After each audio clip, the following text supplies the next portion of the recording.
উপনির্বাচনের আরো খবর জানবো। শেরপুর থেকে যুক্ত হচ্ছেন সহকর্মী মেরাজউদ্দিন। মেরাজ, একটু জানাবেন, এই যে উপনির্বাচন অনুষ্ঠিত হবে, এই নির্বাচনকে ঘিরে ভোটারদের মধ্যে আগ্রহ কেমন দেখছেন? হ্যাঁ, আপনি যে কথাটা বলতেছিলেন যে দেশের সীমান্তবর্তী শেরপুর জেলার শ্রীবর্দী এবং ঝিনাইগাতি উপজেলা নিয়ে গঠিত শেরপুর ৩ আসনের নির্বাচন ইতিমধ্যে কিন্তু স্থগিতকৃত। এই নির্বাচন ইতিমধ্যে কিন্তু আসলে জমে উঠেছে। আমি আপনাকে একটি বিষয় জানিয়ে রাখতে চাই যে গত 12 তারিখে যে নির্বাচনটা সম্পন্ন হওয়ার কথা ছিল, কিন্তু সেই নির্বাচনে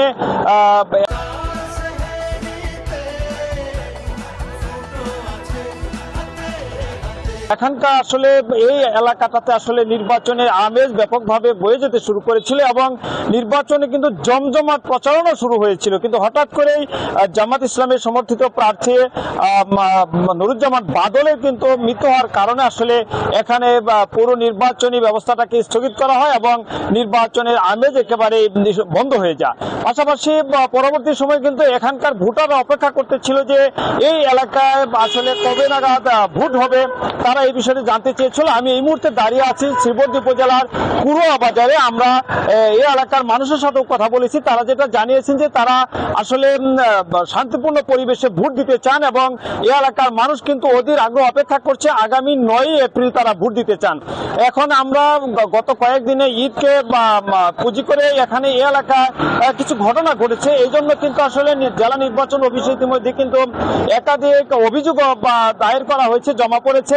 আমরা যে বিষয়টা লক্ষ্য করেছি যে এখানে ফেতরান নামে বিভিন্ন জায়গায় বিভিন্ন ইউনিয়নে টাকা বিতরণ করা হয়েছে এবং এই টাকা বিতরণকালে কিন্তু একাধিক জায়গায় কিন্তু আসলে অপ্রীতিকর ঘটনাও ঘটেছে। পরবর্তী সময় কিন্তু প্রশাসনের পক্ষ থেকে ব্যবস্থা গ্রহণ করা হবে বলে এই আশ্বস্ত করে এখানকার পরিবেশটাকে স্বাভাবিক রাখা হয়েছে এবং প্রতিদ্বন্দ্বী প্রার্থীগুলি আসলে ইতিমধ্যেই নির্বাচন অফিসে কিন্তু অভিযোগ দায়ের করেছেন।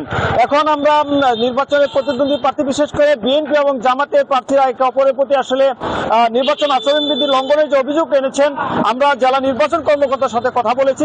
তিনি যেটা জানিয়েছেন যে ইতিমধ্যেই তারা এই বিষয়গুলি নিয়ে প্রার্থীদের সাথে কথা বলেছেন এবং তারা পরিদর্শন করছেন এবং এটাকে ইনকোয়ারি করছেন যে বিষয়টা আসলে কি অবস্থায় রয়েছে। তবে যদি অভিযোগ গুরুতর হয় এবং এ ব্যাপারে যে বিধান রয়েছে যে প্রার্থীর আসলে প্রার্থিতা বাতিল হতে পারে বলে আমাদেরকে জেলা নির্বাচন কর্মকর্তা জানিয়েছেন। আরেকটা বিষয় আমি আপনাকে জানিয়ে রাখতে চাই যে আসলে শ্রীবর্দী এবং ঝিনাইগাতির মানুষ আসলে এখানে শান্তিপ্রিয় মানুষের বসবাসটাই বেশি এবং এই এলাকার মানুষ আসলে চাচ্ছে যে আগামী 9 এপ্রিল তারা এই অঞ্চলে উন্নয়ন বঞ্চিত এলাকায় তাদের যে প্রার্থী দ্বারা উন্নয়ন হবে তারা তাকে ভোট দিতে চান এবং এই এলাকার মানুষের দাবি হচ্ছে যে তারা শান্তিপূর্ণ পরিবেশে ভোট কেন্দ্রে যাবেন এবং তারা ভোট দিবেন, এটাই হলো তাদের প্রত্যাশা। আমরা ভোটারদের সাথে, সাধারণ মানুষের সাথে, রিক্সাওয়ালা শ্রমিকদের সাথে কথা বলেছি।